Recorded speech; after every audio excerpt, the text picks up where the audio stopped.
Hello everyone, CAD with अमन की एक और वीडियो में आप सभी का स्वागत। आज की वीडियो में हम जानेंगे एक्सेल के कुछ फाइनेंशियल फंक्शंस के बारे में। तो चलिए शुरू करते हैं। हमारा पहला फंक्शन है SLN, straight line method. Straight line method क्या करता है कि कोई आपने प्रोडक्ट परचेज किया है और उसकी कॉस्ट है, मान लो कुछ भी कॉस्ट है उसकी लाइफ कोई एज है कि इतने टाइम बाद वो रिटायर हो जाएगा, इतने टाइम बाद वो प्रोडक्ट वेस्ट हो जाएगा, कबाड़ा हो जाएगा, ठीक। तो उसकी कुछ लाइफ होगी। अब जब वो कबाड़ा हो जाएगा, स्क्रैप हो जाएगा, रद्दी हो जाएगा, तो वो स्क्रैप में कितने का सेल आउट होगा। यानी मान लो हमने कोई प्रोडक्ट परचेज किया 50,000 का, उसकी लाइफ है मान लो 5 साल। अब जब वो कबाड़े में भी सेल आउट होगा तो मान लो 8,000 का सेल आउट होता है 5 साल बाद। तो ये क्या है, हम जानना चाहते हैं कि इसका पर ईयर इसके कितने पैसे डाउन हो रहे हैं, कितने पैसे कम होते जा रहे हैं, इस पर हर साल कितने पैसे कम हो रहे हैं इसमें।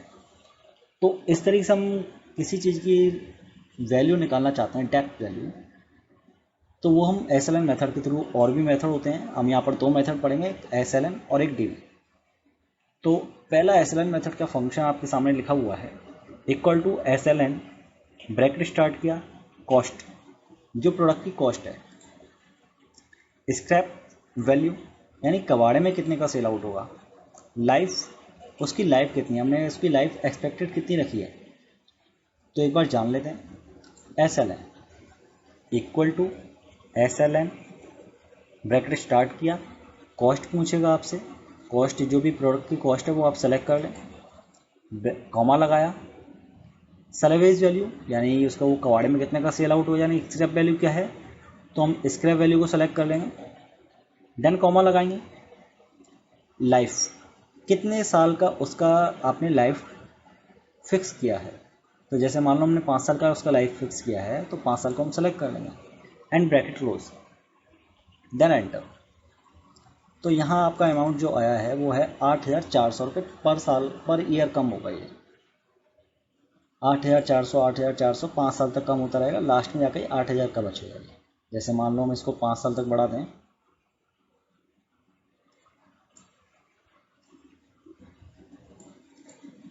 ओके, देन मैंने इसको ड्रैग कर दिया। अब यहाँ हमारा डिवीज़न एरर क्यों आ रहा है, क्योंकि जब हम फॉर्मूले को ड्रैग करते हैं तो उसके सेल्स भी ड्रैग हो जाते हैं। तो उसका सॉल्यूशन क्या है, जब भी आप किसी फॉर्मूले को ड्रैग करते हैं, जैसे मैंने ये फॉर्मूला सेलेक्ट किया हुआ है, यहाँ पर इन तीनों सेलों को सेलेक्ट किया हुआ है, बट अगर मैं इस फॉर्मूले को ड्रैग करता हूँ नीचे की तरफ, रिपीट करता हूँ इसी फॉर्मूले को, तो यहाँ आप देखेंगे तो ये कि ये ऊपर सेल सेलेक्ट किए हुए थे इसने, वो नीचे सेलेक्ट हो गए, मतलब नीचे इसके फॉर्मूले के साथ भी ड्रैग हो गए ये वाले सेल्स भी। तो इसके लिए हम क्या करेंगे, जब हम फॉर्मूला लगाएं तो सेलों को लॉक कर दें। कैसे लॉक होंगे, तो एक बार देख लें, equal to SLN, bracket start, cost, जब भी हम इस फॉर्मूले को ड्रैग करेंगे यहाँ तक तो कॉस्ट तो सेम ही रहेगी ना, यानी प्रोडक्ट कॉस्ट 50,000 की तो 50,000 की रहेगी, इक्वल टू 50,000 हमने सेलेक्ट कर लिया। इसको F4 से हमने क्या कर दिया, इसको लॉक कर दिया, देन कॉमा लगाया, सैलवेज वैल्यू, स्क्रैप वैल्यू वही रहेगी, सेलेक्ट कर लिया हमने, F4 से लॉक किया,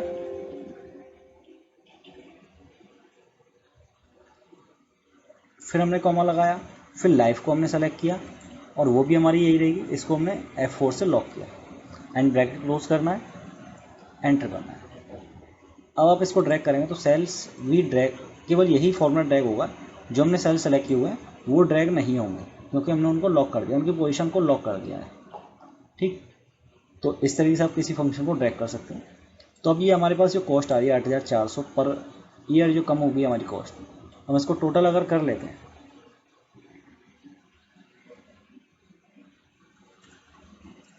तो 42,000 आया। अगर हम 42,000 में 8,000 ऐड कर दें तो वही टोटल हो गया 50,000, यानी हर साल 8,400 रुपये कम होते रहेंगे, तो टोटल 42,000 रुपये कम हो जाएंगे 5 साल के अंदर, और लास्ट में जाकर वो कबाड़े में 8,000 का सेल आउट होगा। तो इस तरीके से हम SLN मेथड को निकालते हैं, ठीक। तो अगला हमारा फंक्शन है DV, डेप्थ वैल्यू। ये एक परसेंटेज हिसाब से वैल्यू को कम करता है। ये डायरेक्ट क्या करता है, आपका जो SLN मेथड का सिंपल से एक फंक्शन है, टोटल कॉस्ट में से स्क्रैप वैल्यू को लेस कर देता है, यानी माइनस कर देते हैं। जैसे 50,000 में से हम लेस करेंगे 8,000 को, जो भी आएगा उसको हम डिवाइड कर देंगे 8 से। तो इस तरीके से ये कैलकुलेशन होती है। बट डीबी में क्या है, डीबी में एक परसेंट के हिसाब से कम करेगा ये। तो ये कैसे करते हैं, एक बार फॉर्मूला देख लें। Equal to DB, bracket start करना है, कॉस्ट सेम पिछले वाले फॉर्मूले की तरह, स्क्रैप वैल्यू सेम पिछले वाले की तरह, लाइफ, देन कॉमा लगाकर आपको ईयर सेलेक्ट करना है। ईयर का मतलब यानी आप किस ईयर का निकालना चाह रहे हैं, यानी पहले साल का निकालना चाह रहे हैं, या दूसरे साल का निकालना चाह रहे हैं, या तीसरे साल का। तो आप यहाँ ईयर सेलेक्ट करेंगे। तो फंक्शन एक बार लगा कर देख लेते हैं। मैं यहाँ पर फंक्शन वही लगाता हूँ, equal to DB, bracket start किया, कॉस्ट हमारी यही रही है हमेशा, तो इसलिए हम कॉस्ट को सेलेक्ट करेंगे और F4 से लॉक कर देंगे। कॉमा लगाया, सैलरीज वैल्यू वही रहेगी, सेलेक्ट किया, F4 से लॉक किया। कॉमा लगाकर लाइफ, कितनी इसकी लाइफ है, 5 साल, तो यही रहेगी, F4 से लॉक करना है। अब पीरियड किस साल का आप निकालना चाह रहे हैं, डीबी ये डेप्थ वैल्यू आप किस साल का आप निकालना चाह रहे हैं, तो मैंने इसको सेलेक्ट कर दिया। अब ये तो हम अगर फॉर्मूले को ड्रैग करेंगे तो ये चेंज होता रहेगा ना, 1 होगा, 2 होगा, 3 होगा, 4 होगा, 5 होगा, इसलिए हम इसको लॉक नहीं करेंगे। बाकी ये कॉस्ट, ये वैल्यू हमारी यही रहेगी, इसलिए हम इसको लॉक कर रहे हैं। तो ब्रैकेट क्लोज करें, एंटर करना है। अब आप वैल्यू को ड्रैग कर सकते हैं। तो आप देख रहे हैं हर साल इसमें से क्या होगा, पहले 50,000 में से 15,000 कम होगा, देन उसके बाद जो अमाउंट बचेगा उसमें से 10,600 कम होगा, फिर जो अमाउंट बचेगा फिर उसमें से 7,000, फिर जो भी बचता जाएगा उसमें से इस तरीके से लेस होता जाएगा। अगर हम इसको भी कैलकुलेट करें, सम करते हैं इसको, तो ये भी इसी के अप्रोक्स आएगा, 42,000। ठीक, तो ये इस तरीके से आपका डीबी का फंक्शन वर्क करेगा। तो आपको आ गया होगा समझ में। नहीं आया हो तो आप कमेंट में मेंशन कर सकते हैं, इसके लिए एक और वीडियो बना देंगे। हाँ, अगर आप वीडियो पूरी देख रहे हैं, उसमें कोई प्रॉब्लम आती है अगर, तो आप कमेंट करके डाल सकते हैं, उसके लिए एक और सिंपल सी वीडियो बना दी जाएगी, उसकी कोई दिक्कत नहीं। तो अगला हमारा फंक्शन है पीएमटी।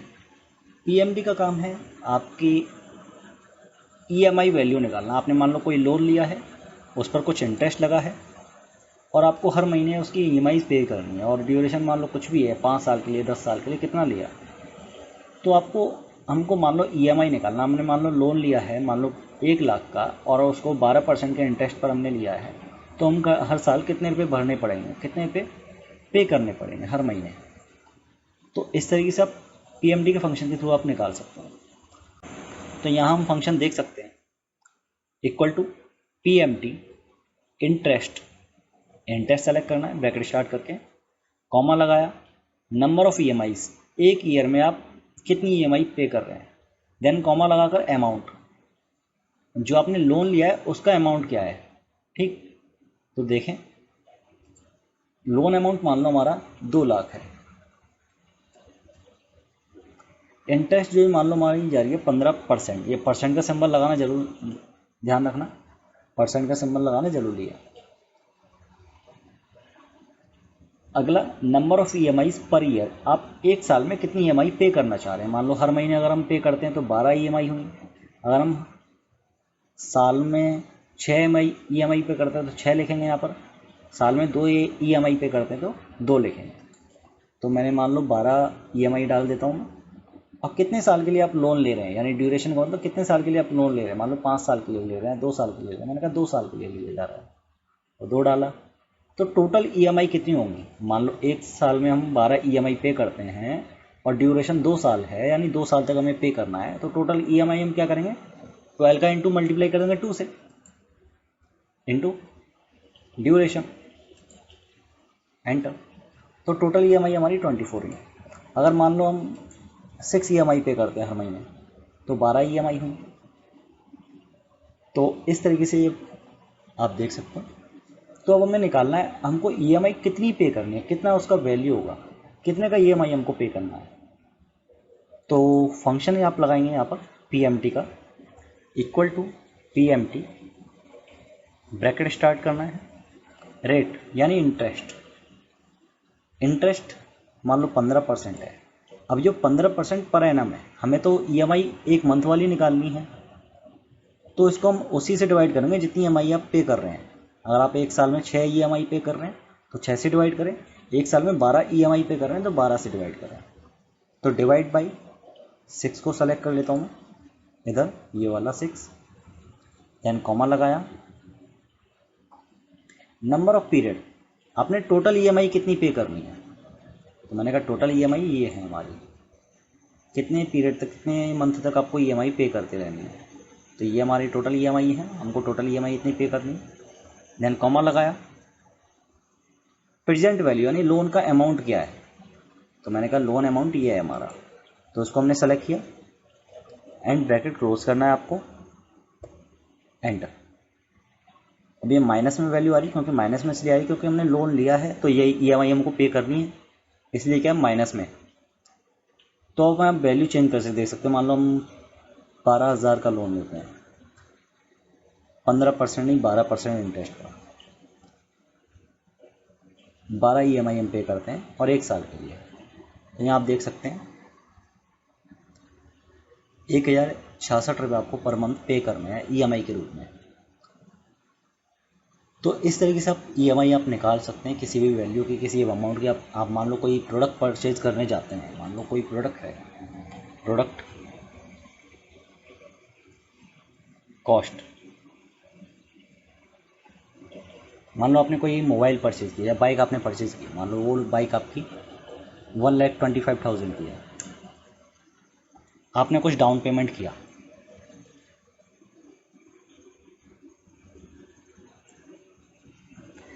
डाउन पेमेंट आपने क्या किया, मान लो 20,000 आपने डाउन पेमेंट कर दिया।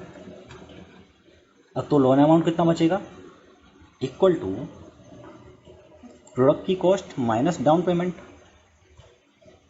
एंटर। तो जो हमारा है डाउन पेमेंट के बाद लोन अमाउंट कितना होगा, ये होगा, तो कि जो कि इंटरेस्ट वगैरह जो भी लगेगा वो इस पर लगेगा, तो ये हमारा लोन अमाउंट होगा। तो इस तरीके से आप कोई भी प्रोडक्ट परचेज करते हैं तो आप यहाँ से आप निकाल सकते हैं हमको ईएमआई पर मंथ कितनी पे करनी रहेगी, या पर हमको ईएमआई कितनी पे करनी रहेगी। तो पीएमडी का फंक्शन ऐसे वर्क करता है। इसी का जस्ट अपोजिट हमारा फ्यूचर वैल्यू, फ्यूचर वैल्यू। अगर मान लो ये तो ईएमआई हम पे कर रहे हैं, मान लो यही ईएमआई अगर हम डिपॉजिट करते हैं किसी बैंक में, एक बार फॉर्मूला देख लेते हैं, यहाँ PFP कर देते हैं।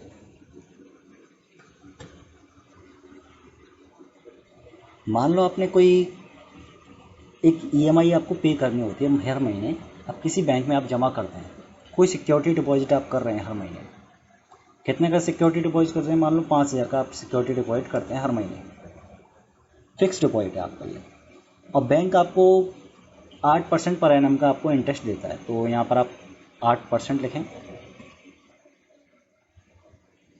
और आपने सोचा मुझे 10 साल तक पे करना है, टोटल 10 साल तक पे करना है, और हर महीने आप जमा करते हैं। मैंने कहा हर महीने जमा करते हैं तो 12 हुआ, और कितने साल तक आप जमा करेंगे, मैंने कहा 10 साल तक। ठीक, तो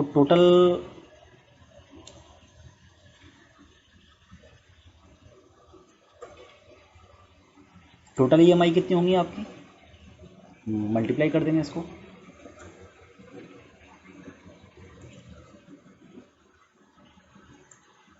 equal to number of EMI multiply by duration, 120 EMI. अब मान लो फ्यूचर में हमारा ये अमाउंट कितना हो जाएगा, 10 साल बाद ये अमाउंट हमको कितना मिलेगा, 8% इंटरेस्ट लगाकर, equal to FV, bracket start करना है आपको, रेट यानी वही। अब इसको भी हम डिवाइड कर देंगे 12 से, ठीक, कॉमा लगाया। नंबर ऑफ पीरियड यानी आपको टोटल ईएमआई आपको कितनी पे करनी है, सेलेक्ट किया, कॉमा लगाया। देन PMT यानी आप हर महीने आप कितने ईएमआई आप पे कर रहे हैं, हर महीने कितने की ईएमआई आप पे कर रहे हैं, टोटल ईएमआई, और उसके बाद कितनी ईएमआई आप पे कर रहे हैं, सॉरी एक बार फंक्शन आपको दोबारा बता देते हैं, equal to F B, bracket start करना है, रेट सेलेक्ट किया, डिवाइड किया आपने इसको, कितनी ईएमआई आप पे करते हैं हर महीने, सॉरी हर साल, एक साल में आप कितनी ईएमआई आप पे करते हैं, उससे आप इसे डिवाइड कर देंगे, कॉमा लगाया, नंबर ऑफ पीरियड यानी टोटल ईएमआई आपको कितनी पे करनी है, 10 साल के अंदर आपको कितनी ईएमआई पे करनी है, 120 ईएमआई पे करनी है, तो हम इसको सेलेक्ट कर लेंगे, कॉमा लगाकर पीएमटी, अब जो ईएमआई आप पे कर रहे हैं उसका अमाउंट क्या है, तो उसको सेलेक्ट कर लेंगे, EMI amount, bracket close, enter. तो आपका जो अमाउंट हो जाएगा 10 साल बाद 9,14,730 रुपये इस कैलकुलेशन के हिसाब से, ठीक। तो इस तरीके से हमारा एफ का फंक्शन काम करेगा। एंड पीएमटी आपने देख लिया। अगर इसमें कोई प्रॉब्लम हो, कोई आपको समझ ना आया हो, तो आप कमेंट में मेंशन कर दें, इसको हम और क्लियर कर देंगे। Thank you, have a nice day.